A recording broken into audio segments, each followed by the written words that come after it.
Hello, Namaskar everyone. I am Oja Shankar from Edge IAS, and today we will be continuing our series of revised history through multiple choice question. And today we will discuss one of the most important topics of modern India, which is extremist page. So first of all, we have earlier studied that there was a split in Surat session between the moderates and extremists. But after that, what was the procedure of extremists? How did they approach towards the independence and what was their contribution in the independence? We will look here. Okay. So, Indian national movement में extremist जो थे, extremist phase क्या था हमारे Indian national movement में 1905 से 1920, 1905 to 1920 का जो फेज था उसको एक्सट्रीमिस्ट फेज कहते हैं। उस फेज में ऐसा क्या स्पेशल हुआ था? तो वहां पे यंगर पॉलिटिशियंस, जो यूथ था, मतलब जिन लोगों के एक रेडिकल व्यूज थे, नए तरीके से वो लोग प्रोटेस्ट करना चाहते थे, अपने आप को प्रेजेंट करना चाहते थे, लोगों की आवाज बनना चाहते थे, एक मास मोबिलाइजेशन करना चाहते थे, वो लोग यहाँ पे आए। उन लोगों ने एक नई विचारधारा को जन्म दिया और उन लोगों ने क्या किया कि ज्यादा से ज्यादा लोगों को अपने साथ जोड़ा, मास मूवमेंट क्रिएट करने की कोशिश की। क्योंकि what was the condition during the moderates के टाइम पे क्या था, जो भी इलीट क्लास था उस टाइम का या मिडिल क्लास था, एजुकेटेड क्लास था, वही सिर्फ आंदोलन के साथ जुड़ पा रहा था, बाकी लोग मेन स्ट्रीम में नहीं आ रहे थे। इन लोगों ने और लोगों को मेन स्ट्रीम में जोड़ा और एक tremendous sense of patriotism create किया, देश प्रेम की भावना इन लोगों ने क्रिएट की। ठीक है, उसके बाद और क्या कंट्रीब्यूशन है भाई इन लोगों का? तो इन लोगों ने पहली बार स्वराज की मांग की। Swaraj, the word Swaraj means what? Self rule. इन लोगों ने मांग किया कि अब हमारा देश है, ये हमारी मिट्टी है, हमारे लोग हैं और यहाँ पे शासन भी हमारा होगा।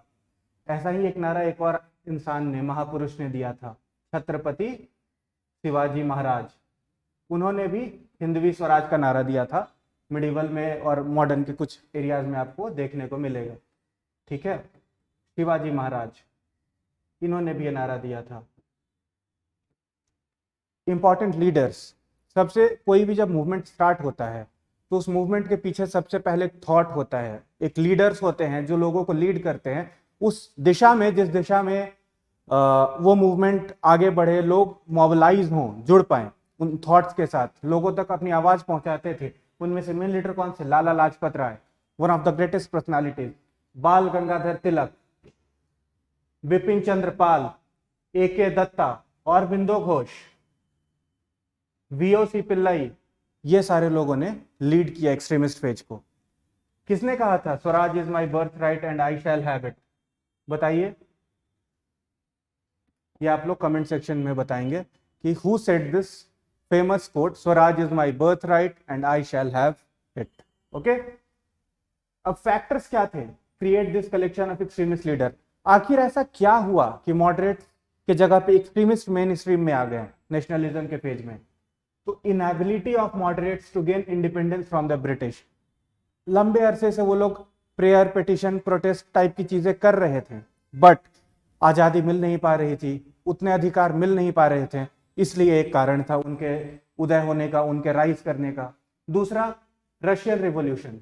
रशियन रिवॉल्यूशन में जार को हटा के कौन आ गया था? लेनिन। लेनिन ने जब वहां पे आया, कम्युनिस्ट का उदय वहां पे हुआ, तो इंडिया में लोगों को लगा कि हम लोग भी कर सकते हैं, हम लोग भी अपना शासन ला सकते हैं।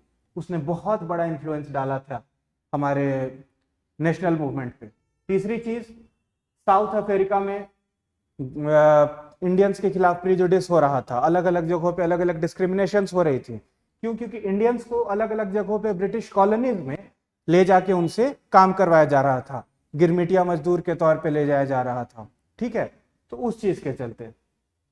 और क्या था कि ब्रिटिश रूल का जो नेचर था वो पार्टीशन ऑफ बंगाल में पता चला 1905 में।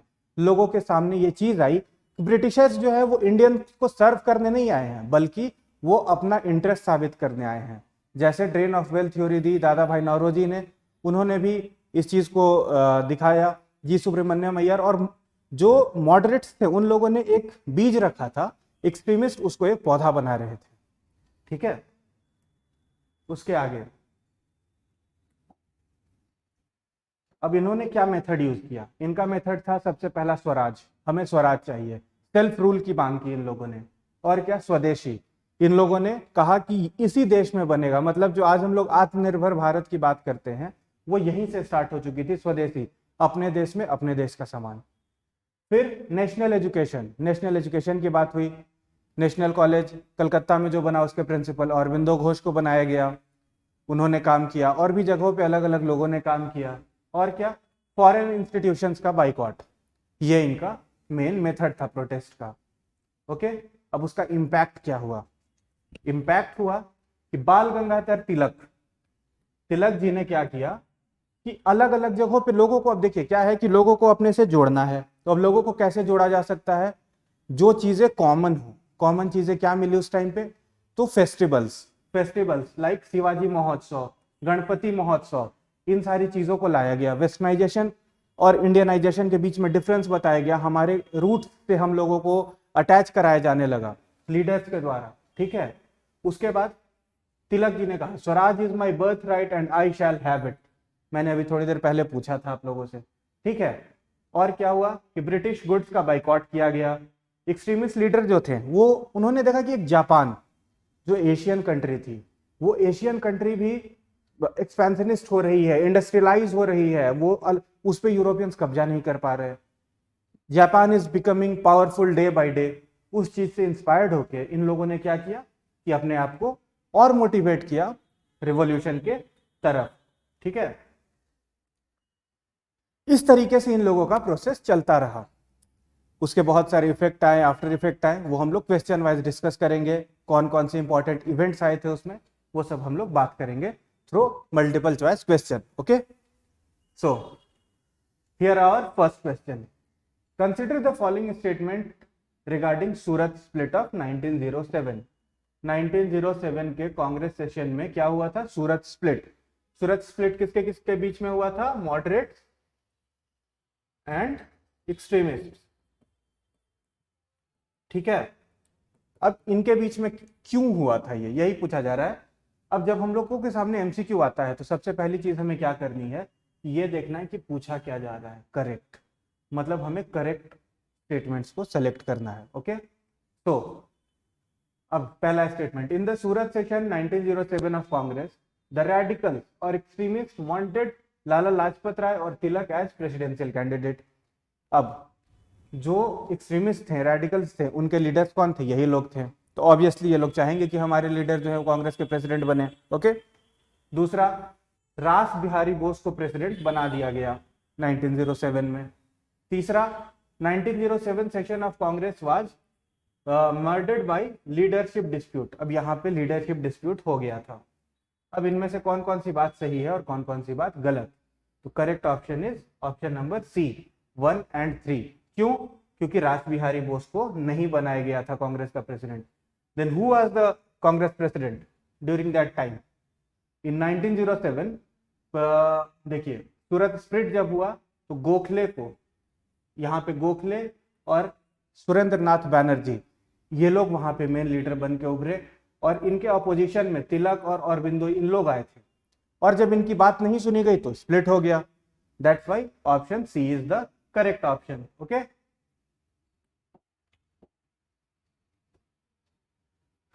ठीक है, ये देखिए यहाँ पे लिखा था president of Indian National Congress in the Surat split was Ras Bihari Ghosh, not रास बिहारी बोस। अब ये देखिए यहाँ पे, ये बहुत इंपॉर्टेंट है, यहाँ पे लोग कंफ्यूज करते हैं। रास बिहारी घोष जो थे, घोष जी वाज अ मॉडरेट लीडर, और रास बिहारी बोस जो थे, he was an extremist leader. आगे चल के ये जापान में गए, इन्होंने इंडिपेंडेंस लीग की स्थापना की। नेताजी से इनके कैसे कनेक्शंस हुए, नेताजी सुभाष चंद्र बोस से। आईएनए को बनाने में इन्होंने किस तरीके से मदद की, ये हम लोग आगे देखेंगे। ओके, तो question number 2, consider the following statements regarding Ghadar party. अब गदर पार्टी, गदर पार्टी की स्थापना किसने की थी? लाला हरदयाल जी थे. He was one of the most prominent leader. Gadar Party. Initially, it was known as Atlantic Coast Hindustan Association. First statement. Second, the party was dedicated to the idea that freedom for India could only be achieved through a revolution.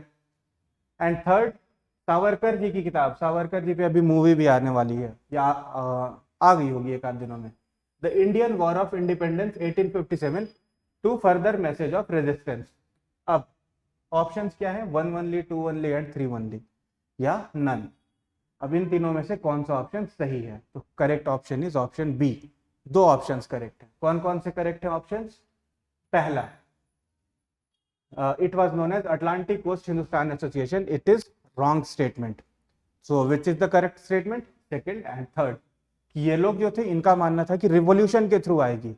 इन लोगों ने क्या किया था? गदर newspaper भी लाए थे जो किस भाषा में आती थी? उर्दू लैंग्वेज में गदर न्यूज़पेपर भी आया था, इनका जर्नल आया था. ठीक है. दूसरी चीज, ये लोग जो वीर सावरकर जी की लिखी हुई किताब थी फर्स्ट वॉर ऑफ इंडिपेंडेंस 1857 के रिवॉल्ट के ऊपर, उसको ये लोग लोगों तक पहुंचाना चाहते थे कि किस तरह से इंडियंस ने एक आर्म्ड रिबेलियन करके अंग्रेजों को इतना कमजोर कर दिया था 1857 में. ठीक है. देखिए यहां पे होगा, The Ghadar party dedicated the idea that freedom for India could only be achieved through revolution. Okay, and they advocated for overthrow of British rule and establishment of independent India based on principle of equality, justice, self-governance. मतलब self-governance मतलब स्वराज. ठीक है. और the गदर, इनका free weekly newspaper था गदर. ये किस language में आता था? उर्दू लैंग्वेज में. ठीक है. और इन लोगों ने सावरकर जी की किताब को भी अपना एक पैमाना माना था. Okay. Third question, with reference to 2 home rule league. अब 2 होम रूल लीग हुई, एक एनी बेसेंट जी की और दूसरी तिलक जी की. Of Bal Gangadhar Tilak and Annie Besant consider the following statements. क्या है भाई? First home rule league meeting organized by Tilak took place in Poona. अब ये था कि नहीं था? Annie Besant's Home Rule League had jurisdiction over entire India, including Bombay City. अब किसका होम रूल लीग किस एरिया में काम कर रहा था? And third, compare to Tilak's league, Besant league has looser organisation structure. Okay, ये है हमारे options. So we will see the correct answer. Correct answer is B, 2 and 3. मतलब first home rule league meeting जो थी वो तिलक जी की पूना में नहीं हुई थी. कहां पे हुई थी फर्स्ट होम रूल लीग की meeting? I think it's Bombay में हुई थी. ओके. और बेलगाम में हुई थी. First home rule league meeting Belgaum में हुई थी. Okay. First home rule meeting of Tilak held in Belgaum. Second statement क्या था हमारा? कि लूज स्ट्रक्चर किसका था? तिलक जी का जो था home rule league, Tilak's league was a tighter association. Although it was present as at the less amount of area, less districts as compared to Besant's home rule league, but it has a good organizational structure. Okay. And the third statement, second statement is correct, and third statement, instead of those of branches spread across the country compared to Tilak's league, Besant's league had a looser organization structure. इसके बारे में हम लोगों ने पहले discuss कर लिया. ठीक है. और the home rule league was founded in Madras and had jurisdiction over entire India including Bombay city. किसका? एनी बेसेंट जी. एनी बेसेंट जी ने जो होम रूल लीग की स्थापना की उसका जुरिस्डिक्शन क्या था? उन्होंने मद्रास में उसको का फाउंडेशन रखा और उसका जुरिस्डिक्शन इंटायर इंडिया में था including Bombay city. Bombay city में भी था. इवन महात्मा गांधी, जवाहरलाल नेहरू, मोहम्मद अली जिन्ना, सारे लोग होम रूल लीग से कभी ना कभी आके जुड़े थे. ठीक है. Next question, with reference to rise of extremist during Swadeshi movement 1905 से 1911, स्वदेशी मूवमेंट. अब ये पीरियोडिकल न्यूज़पेपर और इसको एडिट किसने किया है? ये देखिए, New India weekly Bipin Chandrapal, Vande Mataram weekly Aurobindo Ghosh, Sandhya daily Brahmanand Upadhyay, Yugantar Bhupendra Datta. अब इसमें से किसने किसको एडिट किया है ये हमें देखना है. तो यहाँ पे चारों पेयर करेक्टली मैच्ड है. All 4 pairs are correctly matched. Okay. Journals पे क्वेश्चन आ जाते हैं, न्यूज़पेपर पे क्वेश्चंस आ जाते हैं कि कब किसको किसने एडिट किया, किसने स्टार्ट किया, कौन उससे एसोसिएटेड रहा, या किसने उसमें आर्टिकल्स लिखे हैं। तो ये सारे इंपॉर्टेंट जर्नल्स जो हैं वो हमें हमारी बेसिक रेफरेंस बुक, आप स्पेक्ट्रम भी देखेंगे तो उसमें मिल जाएगा। इनको एक बार सरसरी निगाहों से देख जाना है, ताकि अगर इस टाइप के कभी कोई क्वेश्चंस आए तो हमारे दिमाग से उतरे ना। ठीक है, next question, demand of resolution of Swaraj, Ras Bihari Ghosh to be made the president of Indian National Congress in 1907, demand of resolution of separate electorate for Muslim, which of the following was / were the objective placed by extremists before the Surat session of INC। अब इनका क्या क्या था INC session में, इनकी demand क्या क्या थी, किनकी, एक्सट्रीमिस्ट की। क्या थी, क्या वो लोग स्वराज का रेजोल्यूशन मांग रहे थे, रास बिहारी घोष को वो लोग प्रेसिडेंट बनाना चाह रहे थे, और वो लोग सेपरेट इलेक्टोरेट मांग रहे थे। अब रास बिहारी घोष जी जो थे वो मॉडरेट लीडर थे, ये स्टेटमेंट तो ऐसी गलत हो जाएगा, तो ये दोनों तो हमारा ऐसी गलत हो गया, ये दोनों तो हमारा, ये स्टेटमेंट तो ऐसी, स्टेटमेंट 2 गलत हो गया। जैसे स्टेटमेंट 2 गलत हुआ, बी और सी ऑप्शन खत्म। हमारे पास बचता क्या है, ए या डी। ठीक है, तो जैसा कि हमें पता है कि वो लोग स्वराज की डिमांड तो हमेशा से कर रहे थे, उनका मेन डिमांड ही स्वराज का था, तो option A will be the correct option. Okay, Surat split was already conceived by Karjan when he emitted the statement Congress was tottering to its fall। ये स्टेटमेंट ध्यान से पढ़िएगा और इसको याद भी रखने की कोशिश कीजिएगा। Congress was tottering to its fall and one of the biggest ambition in my life is to give peaceful demise। ये किसने कहा था, करजन ने। ठीक है, यूपीएससी में तो स्टेटमेंट्स कम पूछे जाते हैं, बट स्टेट पीसीएस के अगर आप एग्जामिनेशन को देखेंगे तो उसमें इस टाइप के स्टेटमेंट्स पूछ दिए जाते हैं कि किसने दिया था। ओके, इस तरीके से हमारा ये A is the correct option. Okay, next question, consider the following statement regarding Pandit Madan Mohan Malviya ji. Pandit Madan Mohan Malviya, इन्होंने बनारस हिंदू विश्वविद्यालय BHU की स्थापना की थी। अब उनके बारे में क्वेश्चन है, क्या है भाई, he was given the status of Karmayogi by Mahatma Gandhi. He served as member of Imperial Legislative Council. He coined term Satyamev Jayate. He started at English newspaper leader in 1909। अब इसमें से कौन कौन सा स्टेटमेंट सही है? क्या उन्हें कर्मयोगी की उपाधि दी गई थी? जी नहीं, नहीं दी गई थी। और इन्होंने सत्यमेव जयते टर्म भी क्वाइन नहीं किया था। अब सत्यमेव जयते टर्म कहाँ से आया है? ये किसी इंडियन स्क्रिप्चर से आया है। स्क्रिप्चर से आया है, उसका नाम आप लोग कमेंट सेक्शन में मुझे बताएंगे। ओके, तो statement 2 and 4 are correct. Correct answer will be option number B. He served as member of imperial legislative council. वो इंपीरियल लेजिस्लेटिव काउंसिल के एक मेंबर भी थे। Okay, and he started English daily newspaper leader in 1909। Statement 2 and 4 are correct. This is all about Pandit ji. You can get this PPT in PDF form from our Telegram channel. Okay, you will get the link in the description box. Okay, so this was a little bit overview about extremist phase. Next, we will discuss about Mahatma Gandhi, the rise of Mahatma Gandhi in South Africa. So, if you want to view that lecture, subscribe to our channel and stay tuned with us. Oja Shankar, thank you.